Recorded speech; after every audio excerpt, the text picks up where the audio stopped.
When Mitchell and I started our channels, there was a lot of types of videos that we wanted to make, but one of the main ones that we wanted to do was car reviews. And what better way to start that off than with my personal car, the Infiniti G35 Coupe. Behind me is a really dirty engine bay, but inside that dirty engine bay is a 3.5 liter V6 that makes 280 horsepower and 270 foot-pounds of torque. So this car weighs 3,485 pounds, so it's pretty heavy. But let's see how it drives.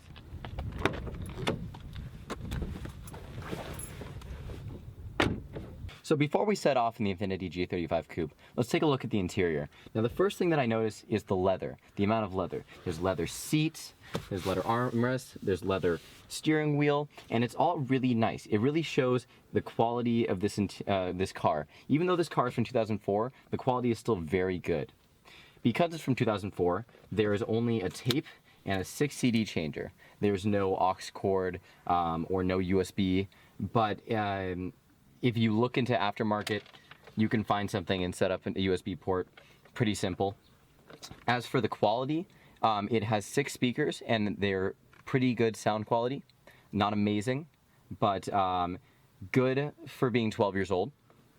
Another thing that I notice is the visibility, which there is a lot of everywhere that you look. Even though the roofline slopes very low, there's still good visibility in the back. Amazing visibility in the front because you can't see the hood. Visibility at the sides, and come standards on the models, there's a sunroof, which increases, at least it makes me feel like there's more visibility. Another thing that I notice is there's automatic climate control, which is nice. Everything feels pretty nice quality, especially for something that's 12 years old. There are no rough plasticky parts except for right here, really. Right here is where the navigation would be if you had that option, but instead I have a cubby. Other cubbies include inside the doors on each side and a center console, which is pretty deep. Like you could fit the amount of stuff that you would need to put inside a center console, but it's not outrageously deep. There's a little spot for a cigarette right there. And that's pretty much all the cubbies. Another thing is the trunk opening button right here. And the reason that I point that out is because up until about 2006, this car didn't have a trunk release on the trunk. So the only way to open it was from the keys or from this button. There was no button on the trunk that you could just push. And that doesn't sound very annoying, but from owning this car, from the experience of owning this car, it can be pretty annoying. One of my favorite features about the Infiniti G35 Coupe is the heated seats, which come standard in all the cars. There's 2 settings, which doesn't really compare to the nowadays Infiniti Q60 seats that have like cooling and heating. But for the time, this is a really nice feature, and it's something that I use every day, even in California. Another thing is the Infiniti clock that comes standard in all Infinitis. It's just like a symbol that they have. Well, it's right there. The gauge cluster is very simple, as this car is 12 years old. There are just a lot of analog dials. There's one for temperature, one for gas, one for RPM, and one for speed. Nothing special there. But one thing that from owning this car I can tell you is very annoying, probably the most annoying part about the interior of this car, is this mirror. There's something in this mirror that across many of the early models, this being a 2004, it rattles. It just makes a rattling noise inside the car a lot. Just when you're driving, when you go over a bump, it just rattles. And it doesn't sound like a big deal, but over time, you're doing a long drive to work, you have to turn up the music kind of loud to compensate for this because it gets really annoying. And now let's take a look at the back seats.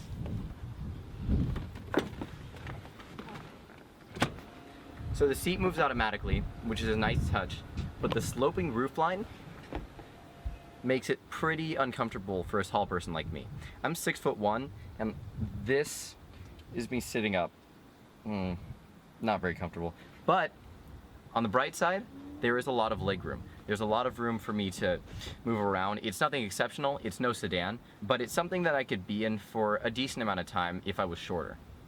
But this is pretty annoying. So regarding trunk space, there's a decent amount of room.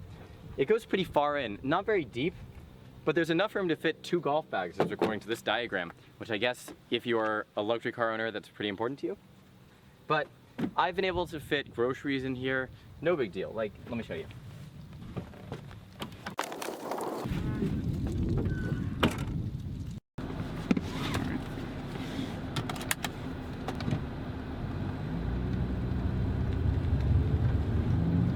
So setting off in the Infiniti G35 Coupe. This car is supposed to be a luxury car, but the suspension is very rough. For me, a young person, it's not a big deal. I'm okay with the rough suspension, but for an older person who maybe doesn't like a bumpy road or a bumpy ride as much, it can get kind of annoying. You get a decent amount of feedback through the steering wheel. It's not super responsive, but it's definitely good, and I would classify it as a sporty feel. The brakes have an initial bite that when you push on them, like there's kind of a space of nothing and then it immediately will grab. But over time, I've just kind of learned to anticipate where the bite is so I can still stop smoothly. So it's nothing to be concerned about. The engine is really responsive. It's a pretty quick car, despite having decently low horsepower in today's standards. But I've driven cars like the 370Z and the G37 IPL, and this car feels pretty quick compared to them. So as far as sound in the cabin, when it's in lower RPMs, it's not very loud.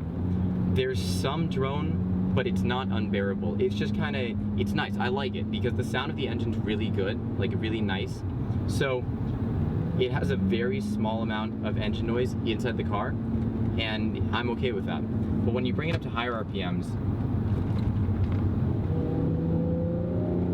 you can hear the engine. But generally when you have it in higher RPMs, you want to, so I think that's a good thing. As for the shiftable transmission, in 2004 when it came out, it was one of the first cars that had shiftable transmission, and that kind of shows. It's not very responsive. You downshift and then it shifts. You downshift and then it shifts. It's not very responsive. I would definitely opt for the manual transmission if you plan on doing a lot of shifting. The engine is very responsive though. When you press the gas pedal, it has very little time to think about it, and it just immediately does it. It feels really mechanical. A good way to describe this car would be that. It's very mechanical. When you press on the gas, it feels like a mechanism. It doesn't feel like a computer is answering it, it feels like a mechanism. When you press on the brake, it feels like the mechanism is closing. It's not a computer that's calibrating it. And the same with the steering. Shifts. The body roll is all right. It's not amazing, but this car weighs over 3,400 pounds. So for that weight, it's not too bad. You can feel the car's weight, especially in tight corners, but I think it handles it very well. Okay, so let's do a first gear pull. 3,000 RPM. The engine screams to life. Like, it sounds so good. This is a completely stock exhaust, stock intake, stock everything, and it just sounds so good. So now it's time to hand it over to Mitchell and get his impressions.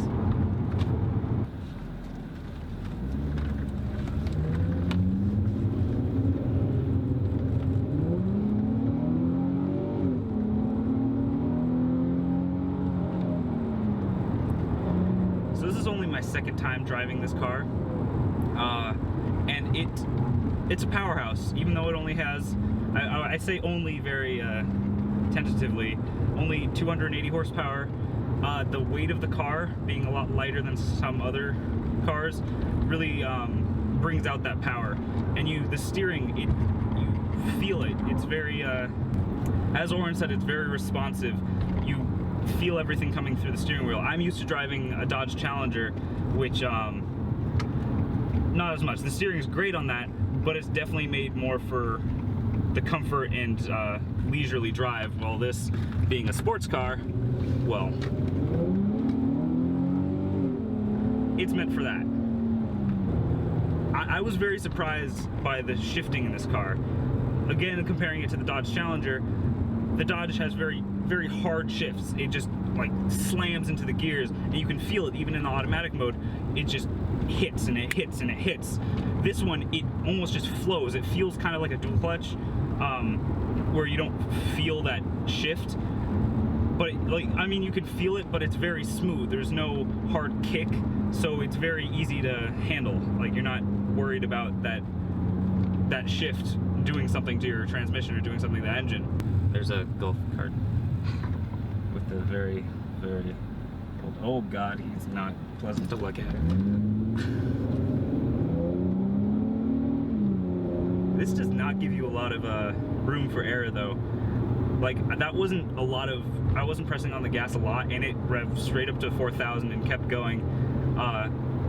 So it wants to play. It wants to be your friend, and it wants to get out on the road and be fun. It wants all of that, but it also wants to keep you comfortable. It wants to keep you safe.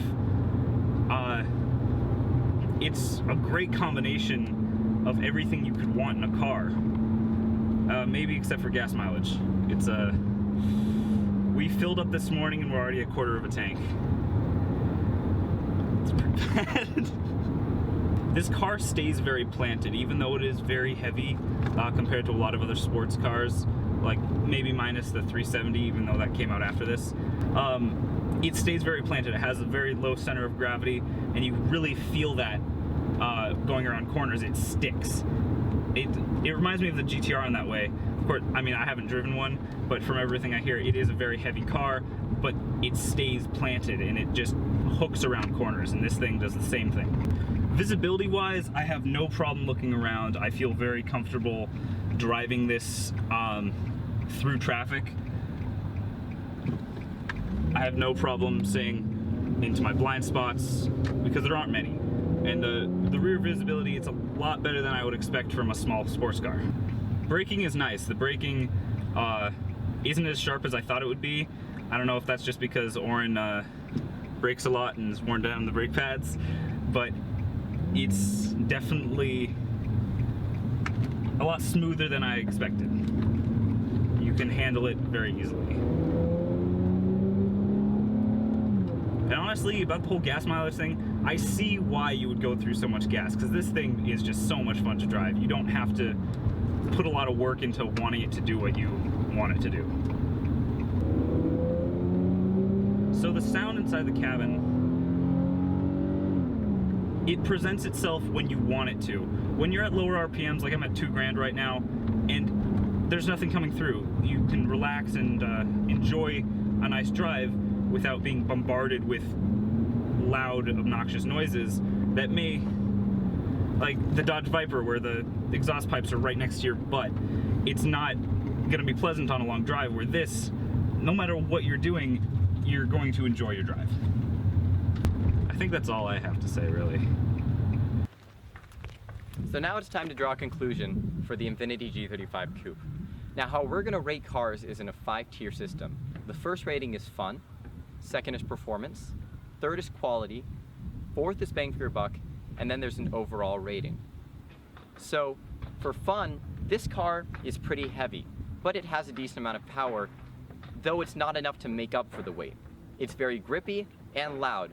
So our fun rating was? It was a 4. We give this car a 4 for fun. Now for performance, it's also very heavy, and like I mentioned, the power doesn't exactly make up for it. So even though it's fun, the performance and numbers are not amazing. So for performance, we give it a 3.5. Now for quality, this is regarding the interior of the car. And for a 12-year-old car, it doesn't get much better than what the Infiniti G35 Coupe offers. Leather, and it's withstood the test of time. There's some mechanisms inside it that are getting somewhat old. For example, if you look at a car with navigation, it doesn't hold a candle to the modern day navigation of, say, the current day Infinitis or the current day Mercedes. But for being 12 years old, the interior is very good with heated seats and, like I mentioned before, leather and power seats. So for interior, we give this car a 5. And finally, bang for your buck. Now this car is 12 years old, and you can pick one up for about 8 grand. So for a 3.5 liter V6 that produces over 270 horsepower, that's really good. Also, this car is a lot of fun and has good classic styling. So for bang for your buck, we give this car a? Another 5. So for our overall rating, which takes into account everything that we've talked about, and the driving experience, and the looks, and the quality, and the performance, and the fun, we give it a nice 4.5. A 4.5. Thank you for watching. Make sure to subscribe, follow us on Twitter and Instagram, and we'll see you next time. And if you have any questions or requests of cars to review next, always leave a comment. What he said.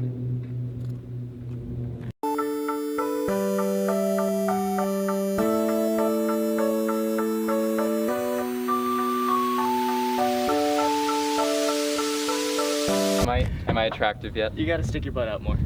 There you go. Good. Okay.